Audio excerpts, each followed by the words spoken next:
네, 안녕하세요. 차트 선생입니다. 자, 아모레퍼시픽 오늘 급락하면서 거래량 터지고 있죠. 아마 지금 들어갈까 하시는 분들 많을 텐데, 먼저 말씀드릴게요. 들어가지 마라. 라고 좀 말씀드리고 시작하도록 할 테니까, 뭐 지금 듣고 있는 분 중에 아마 주식 가지고 있는 분들은, 아, 저 새끼 뭐야 하실 수 있는데요. 제가 정확하게 말씀드리는데, 기술적인 반등은 분명히 나옵니다. 근데 그 기술적인 반등이 찐 반등이라 생각해서 들어가면 어떻게 돼요? 물릴 가능성이 높습니다. 단기적으로 접근하시는 거는 저는 상관없다라고 생각한다. 정확하게 말씀드리면. 근데 이걸 중장기적으로 들고 간다거나 하시는 건 아니라고 생각을 하고요. 회사가 바뀌지 않으면은 절대 들어가시면 안 되는 회사예요. 뭐냐면은 제가 이 2년 전에 이 화장품 관련주를 좀 찍으면서 아모레퍼시픽 관련된 얘기를 몇 번 해드린 적이 있어요. 뭐냐면은 제가 여러분들한테 누누이 강조드렸던 화장품 관련주가 몇 개 있어요. 몇 개냐면은 일단은 잉그루드랩 그리고 선진 뷰티 사이언스 이 친구 이때는 제가 공부를 많이 안 했기 때문에 화장품 관련주가 많이 몰랐어요. 그래서 요거랑 그다음 코스메카 코리아 자 이렇게 세 종목을 추천드렸거든요. 이유는 간단해요. 이 친구 같은 경우는 선진 뷰티 사이언스 선크림을 만드는 회사인데요. 선크림 만드는 회사인데 얘가 글로벌적으로 지점이 많아요. 뭐 유럽부터 해서 미국까지 글로벌 지점이 많다. 근데 얘가 성장을 못하고 있었어요.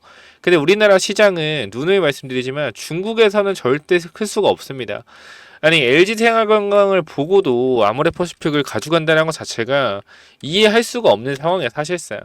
얘가 설화수로 엄청난 좀 수혜를 받으면서 주가가 많이 올라갔잖아요. 근데 빠진 근본적인 이유가 뭐예요? 화장품 매출 급감도 있어요. 분명한 것은.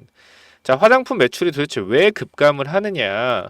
자, 간단하게 말씀드릴게요. 여러분이 바이오 잘 아시는 분들은 쉽겠지만 바이오 설명 안 하고 그냥 화장품만 설명을 할게요. 비유를 하려 했는데. 자, 쉽게 얘기해서 여러분들이 쓰는 뭐 제품이 있다고 칩시다. 아이폰 얘만 들게요. 자, 아이폰이 100만 원이에요. 아이폰이 100만 원이다. 100만 원이에요. 근데 이 아이폰을 성능을 똑같이는 아니지만 이 아이폰의 성능을 80% 정도 해서 가격을요 60만 원, 70만 원에 준다고 해요. 그쵸?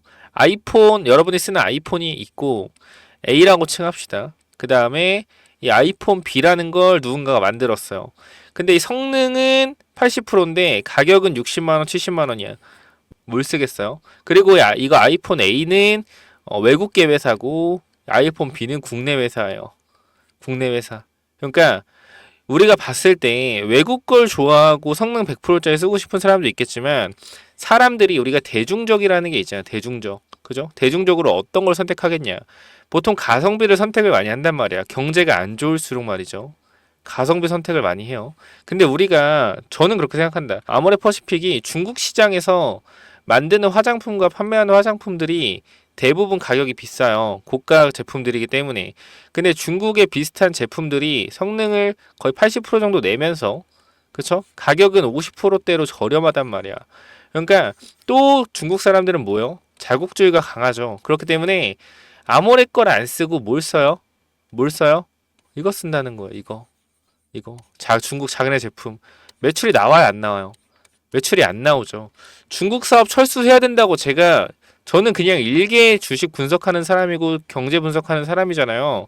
근데 저 같은 일개 그냥 사람도 중국 시장을 철수해야 된다고 얘기하는데 이 아모레퍼시픽은 중국에서 철수를 절대 안 합니다. 물론 뿌려놓은 게 있으니까 힘들겠죠. 그러니까 내부적인 문제를 몰라요. 많이 뿌려놨기 때문에 중국 시장 철수할 경우에 엄청난 타격을 입을 수 있어서 철수를 안 한 거고 버틴 걸 수도 있어요. 근데 핵심적인 부분이 뭐냐면은 내려오는 추세를 결과적으로 턴하려면은 중국 시장을 철수하고 미국, 유럽 시장을 진출해야 돼요. 큰 유상 그러니까 난 솔직히 회사가 과감한 선택을 했어야 된다고 생각을 해요. 정말로 이 중국을 탈피하고 미국 시장, 유럽 시장 넘어가려 했으면은 과감하게 어쩔 수 없습니다. 구조 조정하고 유상 증자해서 돈 빌리고 제3자 배정 찍어내거나 아니면은 뭐 FI나 SI들까지 다 끌어들여서 자금을 모아서 미국이랑 유럽 진출했어야 된다고 생각을 해요. 이 부분을 못한 게 아모레퍼시픽의 가장 큰 패착이지 않을까 싶습니다. 자, 먼저 아모레퍼시픽 잠깐만 좀 확인해 봤을 때 저는 지금도 솔직히 이렇게 될 거 뻔했다라고 생각을 해요. 화장품 회사 좋다 하지만 중국계 화장품 회사는 절대 안 된다라고 맨날 말씀드린 부분이요. 자, 일단 실적 관련된 부분을 잠깐만 좀 확인을 해봤을 때 일단 당해 실적 뭐 전년도 분기 그죠? 2분기, 1분기 봤을 때는 매출은 큰 차이가 없습니다. 근데 영업이익에 너무 큰 차이가 있어요. 마이너스 94%예요. 쇼크란 말이야, 쇼크. 전년 동기 대비해서도 마이너스 30%예요. 실적이 엄청나게 안 좋아졌다라는 거죠. 그죠? 사실상. 근데 우리가 또 여기 보면은 당기 순이익은 엄청나요. 그죠? 당기 순이익 엄청나다. 여기 보면은 당기 순이익 전년 대비 2600%. 이게 뭘까? 이 부분을 한번 확인을 해봐야겠죠. 자, 우리가 당기 순이익이 많이 나왔다고 해서 좋은 게 아닌 게 요거를 좀 보시면 됩니다. 자, 보시면은 자, 아모레퍼시픽 2분기 매출은 전년 동기 대비 4% 줄어든 9천억, 영업이익은 29% 감소한 42억 원으로 시장 예상치 매출 1조 영업이익 700억을 하회했지만 순이익은 2700% 증가한 5,300억 원을 기록했다 라고 나와 있는데, 우리가 이 부분을 살펴보면은 영업이익은 감소했으나 영업의 수익이 크게 늘면서 순이익은 증가했다라며 코스알엑스와의 인수합병 과정에서 회계상 코스알엑스에 대한 지분 가치를 재산정하면서 발생한 차익이 약 4,200억, 기존에 보유하고 있던 코스알엑스에 대한 콜옵션 가치와 실제 지급 금액 간의 차액 860억을 반영되었다. 그럼 뭐요? 순수익이 5,060억이 뭐요? 자산가치 재산정과 콜옵션 지분가치로 인한 이익이라는 거예요. 사실상 현금이 5,800억이 생긴 게 아니죠. 5,400억 생긴 게 아니다. 뭐 지분을 팔면은 뭐 이렇게 생길 수 있겠지만, 핵심은 이러한 부분들이 매출이 줄어들고 영업이익이 감소했다는 것 자체가 영업활동 현금 흐름 자체가 좋지 않다라는 거죠. 그래서 이런 부분 때문에 우리가 생각을 좀 해봐야 되는 게, 앞으로 이 아모레퍼시픽이 정말 중국 사업을 과감하게 철수하지 않는다라고 하면은 계속해서 중국 쪽에서 비용 문제가 발생하면서 매출과 영업이익이 폭발적으로 떨어질 가능성을 생각해 봐야 되고, 중국 경제가 좋지 않다는 거 분명히 감안했을 때 중국 시장에서 빠르게 철수하는 게 어떻게 보면은 비용을 더 효과적으로 아낄 수 있는 방법일 거예요. 근데 이게 아모레퍼시픽 내부적으로도 분명히 모르는 내용이 아닐 거란 말이에요. 스스로 알고 있을 텐데 이거를 철수 못하는 이유가 분명히 내부적으로 있을 것이다 라고 저는 생각이 되고, 이러한 부분을 빠르게 타개하면은 저는 개인적으로 아모레퍼시픽이 반등해서 올라올 수 있을 거라고 생각을 합니다. 일단 기술적 반등은 분명히 나오겠지만 장기적인 흐름상 우하향의 흐름은 계속될 것이라고 생각이 되고, 자, 기존 AP 브랜드의 견조한 성장세와 코스알엑스 편입 효과로 높은 성장률을 기록했다며 북미 매출은 전년 동기 대비 65% 증가한 1,200억, 유럽 중동은 183% 늘어난 313억을 기록, 수익성도 두 자리 숫자를 유지했다. 좋아요. 굉장히 좋은 흐름 이어가고 있는데, 비용에 대한 문제를 해결하려면 중국 시장 철수해야 된다라는 거 다시 한번 말씀드리고, 그는 글로벌 리밸런스 전략으로 중국 향 비중이 계속 축소되고 있지만 중국 법인의 비용 리스크는 당분간 아모레퍼시픽의 연결 실적에 영향을 미칠 전망이라며, 중국 법인의 경우 당분간 사업 개편 움직임이 지속될 수밖에 없고 이 과정에서 영업 손실이 발생할 가능성이 높기 때문이라고 분석했다. 이어 중국 법인 영업 손실은 3분기 500억, 4분기 200억으로 전망된다고 덧붙였대요. 그는 아모레퍼시픽 글로벌 리밸런스 전략, 서구권향 선장 모멘텀은 분명히 긍정적이나 중국 관련 비용 리스크가 단기간 내에 해소되기 어렵다는 점이 아쉽다라고 전망했다. 저는 솔직하게 말씀드리면 얘네들이 유상증자를 해서라도 과감하게 유상증자를 해서라도 주주 돈을 당겨오서, 그러니까 주주들 입장에서는 아쉽겠죠. 근데 저는 그렇게 생각해요. 썩은 팔다리는 빠르게 잘라내야 된다. 이미 2년 전부터 중국 시장 안 되는 거 알았는데 왜 여기 집착을 해가지고 썩은 다리, 썩은 팔을 계속 골마가면서 가져가냐고요.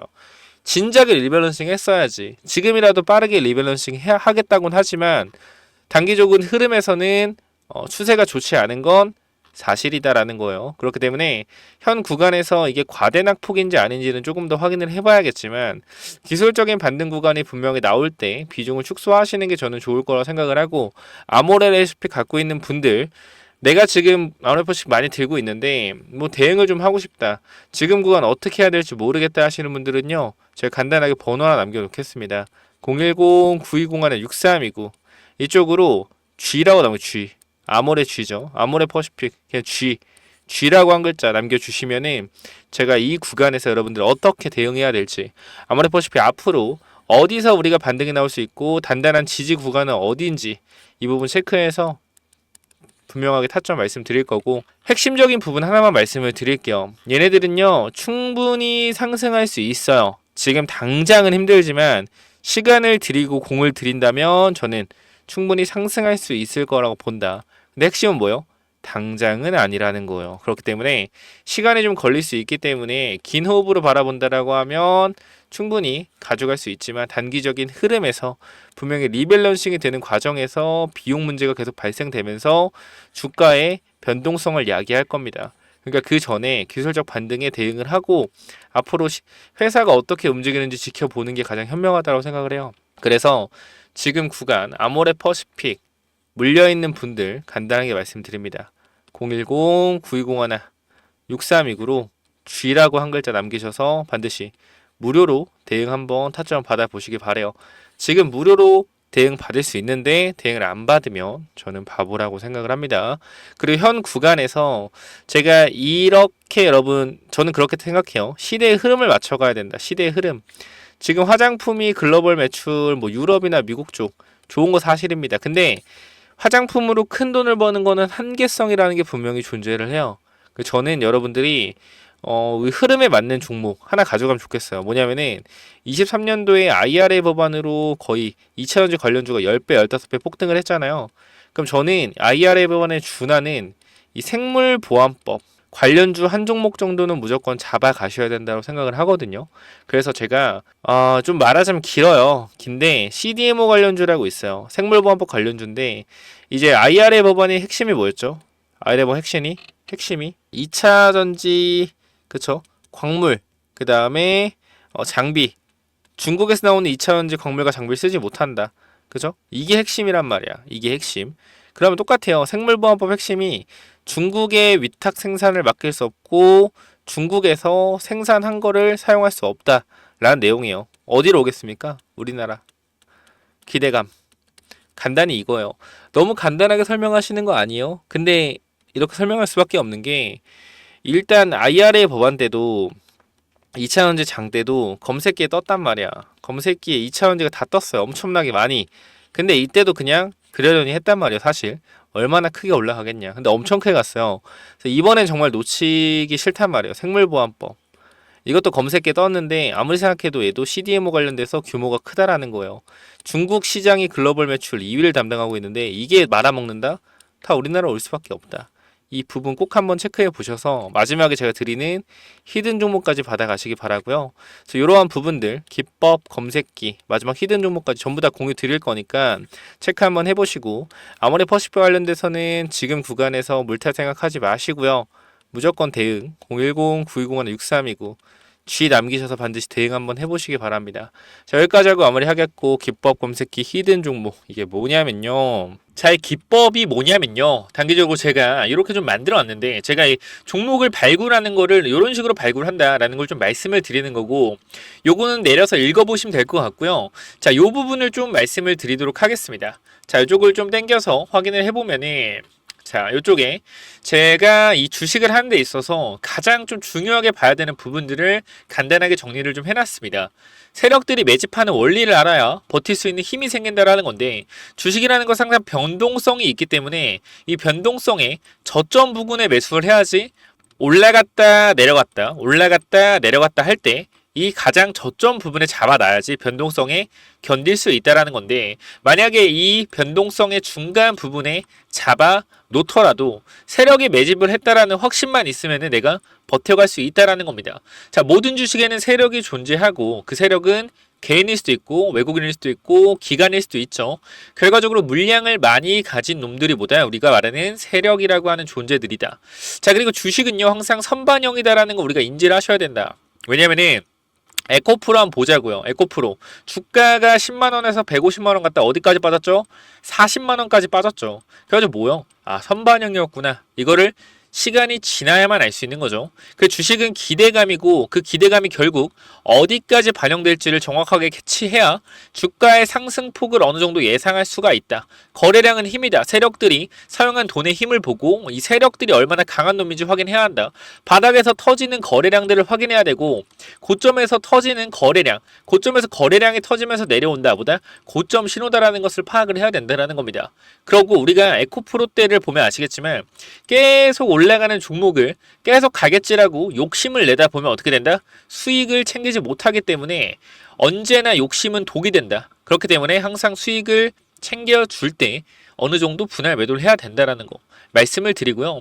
그 다음 또 가장 중요한 부분 좀 몇 개를 말씀드릴 건데, 심리가 중요한 이유예요. 내가 사면 빠지고 내가 팔면 오르는 이유, 결국은 뭐다? 심리의 차이이다. 내가 사면 빠진다면 분할 매수로 매수해보자라는 겁니다. 이러한 것들 다 내용을 담아놨으니까 꼭 한번 체크해 보시고요. 자, 내가 1000만원을 매수했을 때, 그죠? 내가 사면 빠진다면 250만원만 사면 뭐예요? 빠지면은 추가로도 매수할 수 있다는 거죠. 내가 쫓겨가던 매매에서 내가 주도권을 가지고 이 주식을 흔들 수가 있다. 내 마음대로 추가 매수를 할 수 있다는 거죠. 항상 추가 매수할 때 고민을 하잖아요. 그런 부분이 뭐한다? 없어질 수 있다는 거고, 반드시 우리는 뭐 해야 돼요? 3분의 1 내지 2분의 1 올라갈 때 매도해야 된다. 뭐 할 때? 어디서 매도해야 될지 고민될 때요. 종목에 대한 확신이 없기 때문에, 그죠? 욕심을 내려놓고 수익을 챙겨야 된다. 내가 고민하는 순간에 결과적으로 이러한 모든 것들이 내가 고민한다는 것이 뭐요? 공부 자체가 덜 됐다라는 반증이고, 항상 기업을 분석하고 대략적인 목표가를 정해서 매도 타점을 분할 매도로 잡아놓자. 영원하게 상승하는 종목은 없습니다. 우리 국장에는 항상 강하게 오르면은 조정이 강하게 나와요. 올라갔을 때 수익을 챙겨가야 우리가 뭐한다? 확실한 매매를 할 수 있다라는 거고, 결과적으로 이러한 부분들, 이러한 종목들을 잡는 방법들, 이러한 부분들 여러분들한테 이 심리를 다스리고 우리가 이 기법, 그죠? 어떻게 종목을 선정해 가고 어떤 심리를 가지고 있어야 되는지 이런 기법들을 제가 드릴 거니까 꼭 한번 참고해 보시고요. 결과적으로 종목을 고르는 방법은요, 간단합니다. 간단해요.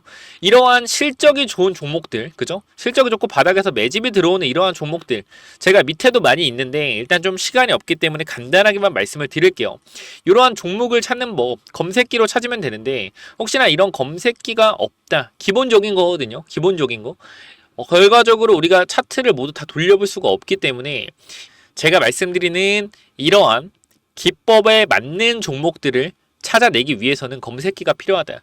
그렇기 때문에 여러분들이 이런 검색기 필요하다고 하시면은 제가 모든 내용을 공유하고 있으니까 필요하신 분들은 이쪽에 010-9201-6329 이쪽 문자로 기법 또는 히든이라고, 그죠? 딱 두 글자씩만 남겨주시면 될 것 같습니다.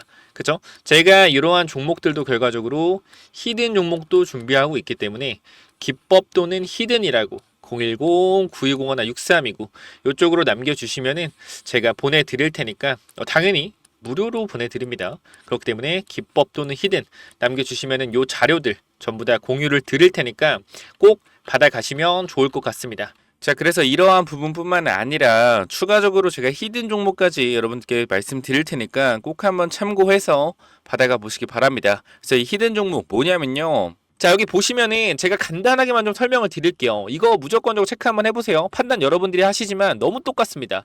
자, 지금 보면은 상한가 두방 이후에 주가를 말도 안 되게 뺐죠. 상한가로 물량을 매집해서 뭐 했어요? 고의적으로 하락을 유도했다라는 겁니다. 고의적 하락을 유도하고 나서 여기서부터 어떻게? 또 악재를 노출시켜서 하한가를 만들었어요. 하한가를 만들고 밑에 구간에서 박스를 친 이후에 매집하는 형태를 보여주고 있고요. 장기 이평선 밑에서 일부러 검색기가 안 나오게끔 만들어 놨다라는 겁니다. 보통은 검색기에서 뜨는 거는 장기 이평선 위에서 뜬단 말이에요. 종목이. 그러니까 일부러 밑에서 노는 거예요. 근데 이 종목이 누구랑 똑같냐? 얘랑 똑같다라는 거야. 얘 봐봐요. 매집 후에 고의적으로 주가 누르고 어떻게 돼요? 악재를 노출시켜서 급락을 상한가 만들었죠. 바닥권에서 매집을 했잖아. 지금 아까 이 차트 여기 부분이란 말이야. 지금이 봐봐요. 거래량 터진 이 부분이잖아. 지금 보이죠? 근데 이 친구 어떻게 됐어요? 여기서 거래량 터지고 한 번 더 거래량 터진 다음 어떻게 됐다? 검색기 안 나오게 똑같이 만들어 놓고 12배 보냈다라는 거예요. 12배. 이렇게 주가 끌어올렸다는 거예요. EV 첨단 소재 아시는 분들은 아실 겁니다. 엄청난 작전주였어요. 근데 지금 이 차트랑 어때요? 똑같다라는 거예요. 움직임 자체가. 그래서 제가 이 종목도 결과적으로 이 바이오 종목인데 여러분들이 무조건적으로 체크 한번 해보시면 좋을 것 같아서 가져갔고, 제가 대봉LS라는 종목도 여러분께 말씀을 드려서 거의 100% 이상 주가가 올라갔었던 경우가 있습니다. 그렇기 때문에 이 종목 또한 엄청나게 폭등이 가능할 수도 있는 종목이라서 여러분들한테 보내드릴 거고, 자, 선착순 자, 3명께만 보내드릴 거니까 반드시 필요하신 분들만 체크해 보시기 바랍니다. 이건 제가 자신 있는 종목이기 때문에 정말 필요하신 분들 한번 받아가셔서 체크만 한번 해보세요. 어떤 회사인지. 계속해서 유상증자가 대주주로부터 이어지고 있습니다. 대주주가 꽤 지분을 늘리고 있어요.